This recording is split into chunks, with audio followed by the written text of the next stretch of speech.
안녕하세요. 의사들을 위한 플랫폼 닥스 MT의 진행을 맡은 저는 티캠프의 장나영입니다. 반갑습니다.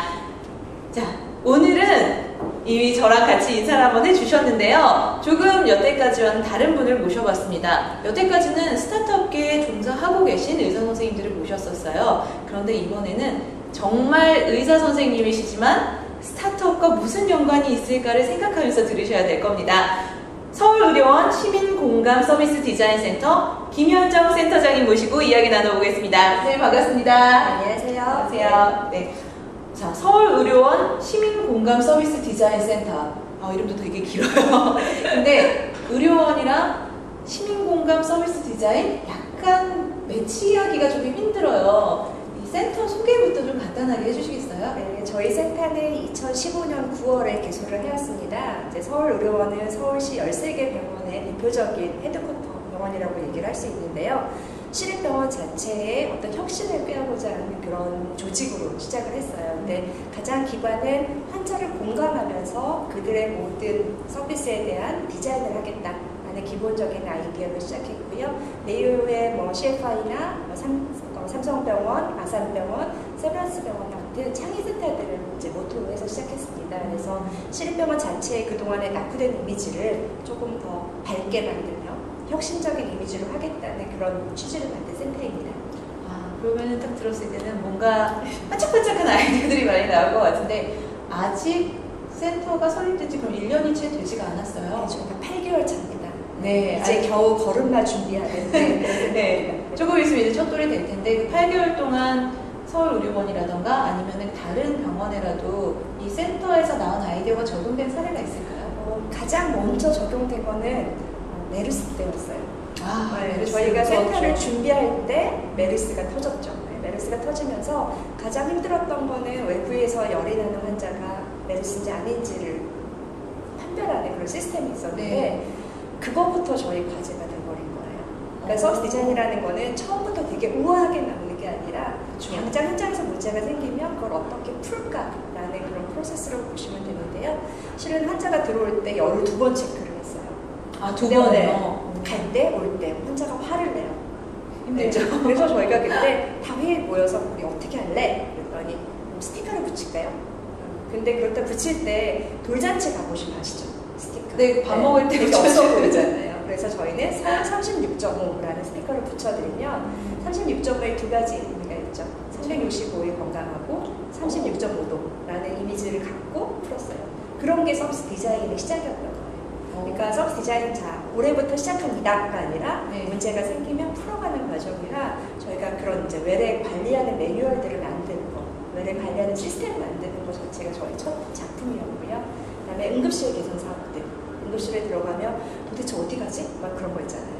그럼 여기가 아픈 데는 일로 오시면 됩니다.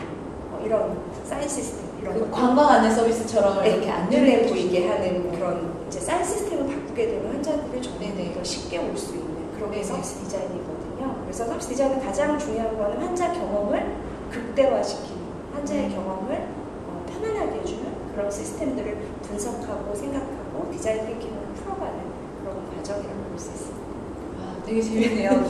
의료 쪽인데 CS 쪽, 어떻게 보면 의료원을 찾아주는 환자들, 고객들 입장에서 굉장히 편의를 봐주는 환자 입장에서는 혁신적인 서비스인 것 같은데 그거는 병원이잖아요.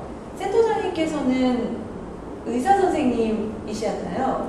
어느 쪽 의사 선생님이신데 센터장님까지 가게 되셨나요? 저는 피부과 의사입니다. 피부과에서도 가장 많이 보고 있는 병은 아토피 피부염이라는 병이고요. 아토피. 실은 병원에 온 것도 아토피 천식 센터에서 일을 하기 위해서 2010년에 처음 강남 세브란스에 있다가 옮겼습니다. 그래서 그동안은 아토피 천식에 관한 사업들을 많이 진행을 하였고 2014년에 싱가포르에 이제 연수를 갔다 와서 이 센터를 시작했고요.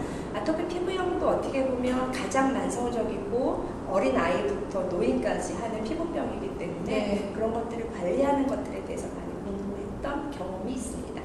이게 굉장히 남달리 들리지 않는 게 저도 사실은 중학교 때까지 아토피를 굉장히 심하게 앓았거든요. 그래서 여름에도 목폴라를 입고 다니고 긴팔을 입고 다녔었어요. 그 아픔을 너무 잘 알아서 선생님 얘기를 듣는데 정말 필요한 걸 하셨구나. 네, 라는 생각이 많이 되게 드네요. 중요하고 아토피 이제 피부과 의사로서의 경험을 조금 더 설명드리면 아토피 네. 피부염이 너무 오래 가면 이제 피부 관리라는 걸로 들어가야 돼요. 아, 그럼- 치료가 아니라 관리? 네, 그러면 화장품에 대한 얘기가 들어가고 보습제에 대한 얘기를 해요. 그래서 실은 많이 했던 것 중에는 보습제 개발에 대해서 많이 했었어요.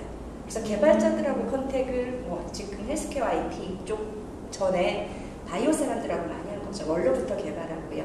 동물 실험을 하고 효능을 평가하고 제형이 나오고 임상 실험을 하는 개발을 처음과 끝까지 단계를 같이 했던 그런 경험들이 피부과 의사로서 조금 있었던 게 네, 센터에 네. 좀 도움이 됐던 것 같아요.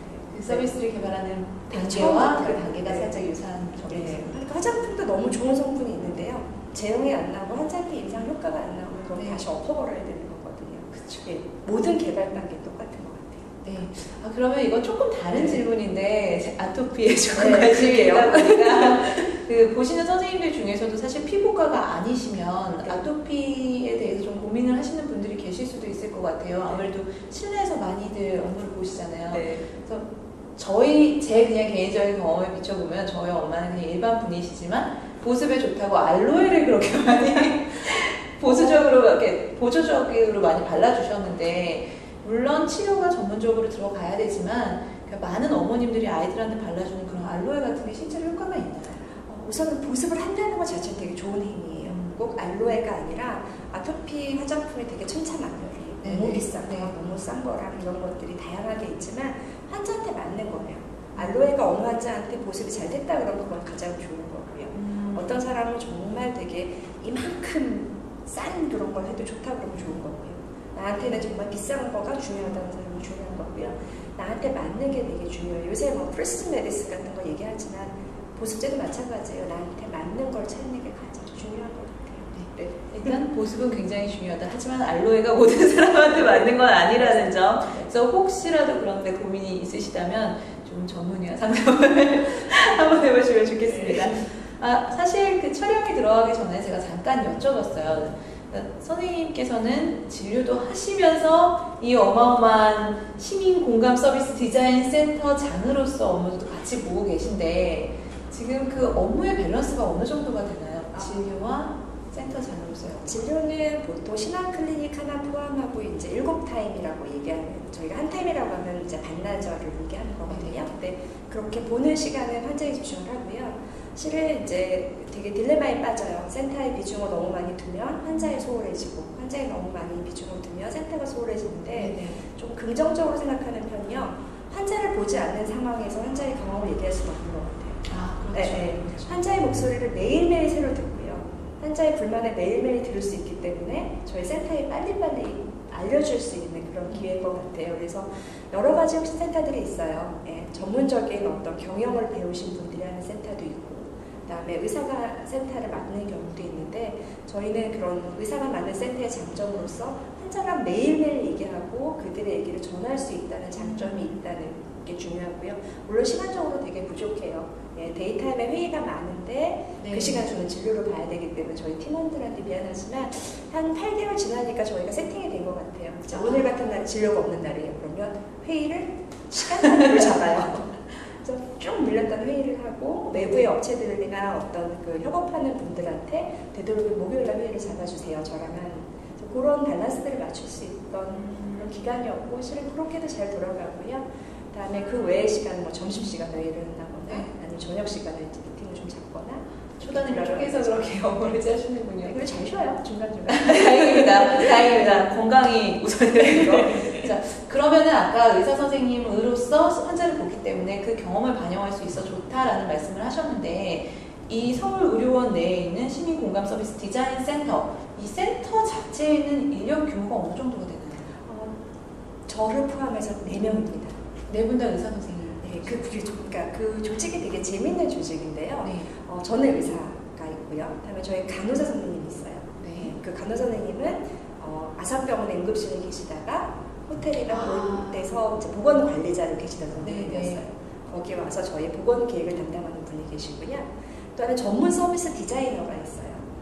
그래서 그 팀장님이 그동안 5년 이상의 의료 관련 서비스 디자인을 했던 경험을 살려서 저희한테 많이 알려주고 같이 일을 하고 있고요. 또한 하나는 그냥 시각 디자인과 인터랙션 디자인을 하는 또 디자이너가 한 명 있어서 두 명의 디자인과 두 명의 의료진이라는 그런 구조입니다. 굉장히 재밌는 구조네요. 그러니까 이런 전문 분야 같은 경우에는 사실은 일반 제3자의 입장에서 봤을 때는 고객 친화적이지 않은 경우가 굉장히 많거든요.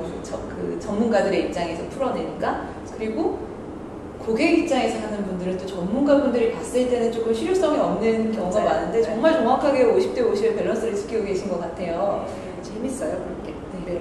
그러면 이 경험을 녹여서 제가 얼마 전에 조금 재밌는 프로젝트를 벌이셨다고 들었는데 저희가 아무래도 그 스타트업과 관련된 헬스케어와 관련된 선생님들을 모시는 게 아니겠습니까? 그래서 저희 센터장님도 그쪽과 관련된 재밌는 프로젝트를 하나를 크게 벌이셨다고 해요.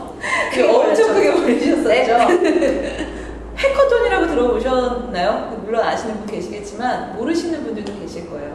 그 생소한 해커톤이라는 걸 헬스케어 분야에서 하셨다는데 해커톤이라는 행사에 대한 소개를 잠깐 해주시겠어요? 실은 저도 이 제목이 되게 어색하다는 걸 아는 게요. 병원에 소개할 때 제가 이렇게 설명을 드렸어요. 네. 해킹 아시죠? 해킹. 네. 해킹 알죠? 네, 알죠. 네. 알겠다. 보세요. 마라톤 아시죠? 마라톤. 네. 길게 오래 하는 거죠. 자, 합쳐보세요. 컴퓨터 관련, IT 관련을 마라톤처럼 밤새 하는 걸 해커톤이라고 한대요. 그래서 보통 1박 2일 내지 2박 3일 동안 개발자, 디자이너, 개발자들, 하드웨어 개발자, 소프트웨어 개발자, 그다음에 기획자, 시각 디자이너, 여러 가지 분야의 디자이너들이 모여서 하나의 프로덕트를 눈앞에 보여주는 거죠. 네. 아이디어 해커톤은 아이디어가 프로덕트가 되는 거고요. 저희 같은 경우에는 메이커톤이라고 해서 메이킹 프로덕트가 하드웨어가 눈앞에 보이게 하는 그런 메이커톤을 했던 거예요. 그래서 어떻게 보면 뭐 샌프란시스코나 팔로알토나 이런 IT 업계에서 많이 했던 건데 실제 헬스케어에서는 많이 했던 경험이 없었고요. 병원에서 이런 일을 벌인 거는 저희가 처음이라고 들었습니다. 그래서 네, 정말 1박 2일 동안 열심히 아이디어를 만들어내는 그런 과정이 해커톤, 메이커톤이었습니다. 그 해커톤이라는 게 스타트업 업계에서는 사실은 굉장히 친숙한 단어기는 한데 조금 더 말씀을 드리자면 오늘 센터장님께서 진행하셨던 해커톤은 그 헬스케어 쪽에 프로덕트가 나오는 것까지의 과정을 보신 거고요. 일반적인 해커톤은 한 가지 주제를 정해놓고 여기에 관심 있는 분들이 모여서 사업 기획 단계부터 뭐 메이커톤처럼 시제품을 만들거나 아니면 서비스의 베타 버전을 보여주는 단계까지 진행이 됩니다. 그런데 이건 대부분 창업계에서 일어나는 이벤트인데 정말 병원에서, 의료원에서 이걸 주최하셨다는 건 일반적이지 않은 케이스거든요. 재밌었어요? 네. 그리고 또 하나 다른 점이 있었다고 들었어요. 저희가 일반적인 창업계 해커톤은 주제만 정해드리고 그냥 다수에게 그 주제를 뿌리고 모집을 받는데 이번에는 그 주제를 정하는 과정에서도 조금 유니크한 면이 있었다고 들었는데 그 주제를 어떻게 정하셨는지도 좀 말씀을 해주시죠. 저희는 이제 헬스케어가 요새 많이 부상을 하고 헬스케어 사업이 많이 갈 때 필요한 것들이 나왔으면 하는 목적이 있었어요. 그래서 이 해커톤 하는 과정에서 저희는 이제 아까 말씀드린 대로 13개 시립병원이 서울시안에 있습니다. 그래서 그 13개 시립병원 모든 사람들한테 되게 단도직입적으로 설명을 드렸어요. 뭐를 만들어 드리면 좋을까요? 뭐가 불편하세요? 어떤 게 있으면 진료가 편하시겠어요? 어떤 게 있으면 환자들을 더 편하게 보시겠어요? 라는 질문을 13개 병원에 던졌어요. 쏙쏙 긁어주는 질문이네요. 그래서 103개의 아이디어가 13개 병원에서 들어왔어요. 103개. 그래서 저희 뭐 꼭 의사, 간호사뿐만 아니라 원무팀에서도 오고요. 방사선을 보시는 방사선사 선생님들도 오고, 그다음에 임상병리사 선생님한테도 오고요. 여러 가지 질문들을 103개나 저희한테 주셨어요. 그거를 저희가 다 모여 앉아서 이제 그룹핑을 하는 거죠. 어떤 질문들이 있나. 근데 봤더니 병원에서는 가장 흔한 5가지 정도의 주제로 나눠진 거예요. 5가지. 네, 그들이 요구하는 거 첫 번째는 저도 이제 의사고 환자들을 치료하다 보면 아이들이 너무 울어요. 맞아요. 가게 결혼 아직 안 하셨죠? 네. 저는 안 했는데 너무 많이 들었어요. 가면요, 애들이 너무 우는데 정말 너무 미안해요. 아이들이 어떻게 공포를 안 가지고 병원에 오고 치료를 받을까? 네, 그거는 저희 임상병리사 선생님이 내주신 거거든요. 피를 뽑아야 되는데 애가 너무 울어요. 너무 마음이 아파요, 엄마니까. 그런 질문이 나왔었고요. 친구들 같이 울고 있더라고요, 이게. 그럼요. 또 하나는 병실에 대한, 우리나라는 다인실이 너무 많아요. 뭐 메르스 때 많이 나왔지만, 근데 그 병실은 어떻게 보면 남의 나만의 병실을 쾌적하게 만들 수 있을까라는 질문도 있었어요. 5인실은 유지하되. 하되. 그런 거. 1인실을 다 만든다는 건 현실적으로 불가능합니다. 네. 그다음에 세 번째는 수술실에 대한 얘기. 수술 가기 전에 공포를 어떻게 해결을 할까라는 질문도 있었고요. 네 번째는 아무래도 이제 메르스 같은 감염 사태들이 많으니까 감염을 어떻게 예방을 할까라는 질문들이 되게 많이 나왔어요.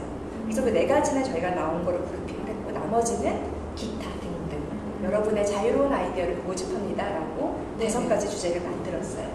그러고 나서 모집자들을 공모를 해서 5월 1일 날 모여서 사전 모임을 하고요. 그때 저희가 아이디어 병원이라는 걸 만들었죠. 저희 의료진 7분을 DDP에 모시고 가서 저렇게 쭉 놓고 다 앉아 계셨어요. 일렬로 네, 병원처럼. 네. 그러면 이름도 아이디어 병원이에요. 네. 개발자들이 와서 난 이런 아이디어를 갖고 있는데 선생님 어떻게 생각하세요? 라고 얘기를 해요. 그럼 선생님이 진짜 진지하게 대답을 해주세요. 또 다른 팀이 와서 저는 병실 간호사 선생님도 계셨거든요. 네. 저희가 이런 걸 만들려고 하는데 병실에서 필요할까요? 실은 그건 없어도 돼요. 이 그런 건 어떨까라는 그런 시간에 1시간 반을 가지고 나서 팀빌딩과 아이디어 빌딩으로 끝났어요. 그것도 부족한 거를 메꾸기 위해서 저희가 필드 트립이라고 해서 실제 그 팀들이 병원에 왔어요. 1박 2일 사이에 그게 다 가능해요? 아니요, 그건 5월 1일에 사전 모임. 네네네. 그다음에 그 중간에 필드 트립 주간을 마련해서 편한 시간에 병원에 오세요. 사전 기획 단계를 거치시는 거예요? 네, 그러지 않으면 저희가 원하는 것들을 보여줄 수 없다는 게 있었습니다. 여기 딜레마죠. 어떤 사람들은 진짜 해커톤은 아무것도 없는 상태에서 와서 만들어라. 그렇죠. 얘기를 하는데 헬스케어는 분명히 그렇게 해서는 안 된다고 생각을 했었어요. 네네. 그래서 사전 준비 단계를 철저히 했고 특히 병원에 와서 실제 벌어지는 일들을 개발자와 디자이너와 기획자가 보게 만들었어요. 그리고 1시간 반이고 2시간이고 계속 얘기를 해서 이제 아이디어를 빌드업을 하고 이제 마침내 5월 22일 날 오셔서 그걸 만들어가는 과정이라서 기존에 있는 어떤 해커톤하고 좀 다르고요. 네네. 다른 기존의 헬스케어 해커톤하고 좀 다른 점이었습니다. 그래서 진짜 병원에 필요하고 환자가 필요하고 의료진이 필요한 거를 만들어주세요라고 부탁을 드린 거죠. 네. 근데 정말 필요했던 행사였던 것 같아요. 저희가 그 헬스케어 스타트업을 하는 분들을 모셔보면 의사 출신의 분들이 하시는 보시면 조금 낮긴 한데 비의료계 분들이 만든 헬스케어 시스템 같은 경우에는 가장 많이 하시는 질문이 이거 그래서 병원에서 어떻게 접목시킬 수 있는데 환자들이 이게 정말 필요해라는 질문을 많이들 하시고 저희도 되묻거든요. 근데 그 질문을 사전에 지금 처리를 해주신 거잖아요. 그렇죠. 사전에 처리하고 다음에 시제품이 나오면 사후까지 저희가 관리하겠다는 게 이 해커톤의 큰 그림인 거죠. 사후 관리까지 같이. 네, 그러니까 저희가 이제 길게 보는 거예요. 해커톤이 단발성 행사, 이벤트로 가는 거는 바람직하지 않다고 생각을 했어요. 그러니까 저희가 처음에 시작한 거는 이런 아이디어들을 가지고 진짜 병원의 혁신을 이끌 수 있는 하나하나의 아이디어로 귀하게 모시고자 했던 거거든요. 근데 그거를 이제 그 사후에 어떻게 해결할 건지에 대한 이슈가 되게 컸고요. 그래서 지금 저희가 생각하는 모델은 저희 센터로 이제 뭐 해커톤에 나왔던 아이디어거나 아니면 여러 스타트업에 계시는 헬스케어 쪽에 특히 아이디어가 있으시면 저희 센터를 의뢰를 주시는 거예요. 그러면 병원 내에 있는 의사 선생님들과 간호사 선생님들의 자문을 받아서 이게 정말 필요하다라고 얘기를 하면 이제 원내에 있는 의학연구소에 있는 임상연구센터로 넘기는 거죠. 그래서 협업을 통해서 진짜 병원에서 쓸 수 있는 어떤 시제품이 나올 수 있게 도와드리는 것까지가 저희가 생각하는 그림입니다. 그럼 그렇게 시제품이 나오고 나서 최소한 서울의료원에 처음 먼저 도입을 하실 의향도 있으신가요? 어떤 것들이 만약에 가장 바람직하고 환자의 건강을 중요하다 보면 열심히 개발하고 임상시험 도와드려야 되는 게 제일 중요하고요. 실은 병원에서 적용될 수 있는 제품이 임상시험을 거치지 않는 거는 되게 무리라고 봐요. 근데 어떤 경우에는 이제 저는 아직 이 분야에 대해서 많이 모르지만 다 만들어 놓고 임상시험에 들어가면 그 전 단계에 있던 것들이 허물해지는 경우도 생길 수 있어서 아예 처음부터 같이 조율을 하는 그런 과정이 필요하다고 생각이고 언제건 저희한테 도움해 주시면 저희랑 얘기하시고 개발하시고 발전시키는 과정이 만들어질 것 같습니다.